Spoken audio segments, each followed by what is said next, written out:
வணக்கம். நான் கிராண்ட்மா பேசுகிறேன். எல்லோரும் மறக்காமல் சப்ஸ்கிரைப் பண்ணிடுங்க. நேற்று திரு சீமான் அவர்கள் பத்திரிகையாளர்களை சந்தித்து பேசினார். அதை பற்றி தான் இன்றைக்கி பேச போகிறேன். பத்திரிகையாளர்கள் திரு சீமான் அவர்களை நிறைய கேள்வி கேட்டாங்க. அதற்கு திரு சீமான் அவர்கள் யோசித்து நிதானமாக பதில் சொன்னார். அந்த பத்திரிகையாளர் சந்திப்பில் ஃபெலிக்ஸ் அவர்களை பற்றி திரு சீமான் அவர்கள் பேசும்போது, ஃபெலிக்ஸ் மேலே என்ன தப்புன்னு கேட்குறாரு, எதுக்கு அவரை கைது பண்ணணும்னு கேட்குறாரு. ஃபெலிக்ஸ் மேலே என்ன தப்புன்னு திரு சீமான் அவர்களுக்கு தெரியாதா?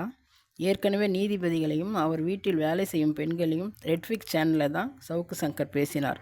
அந்த மாதிரி பேசினதுக்கு தான் சவுக்கு சங்கர் சிறைக்கு போயிட்டு வந்தார்.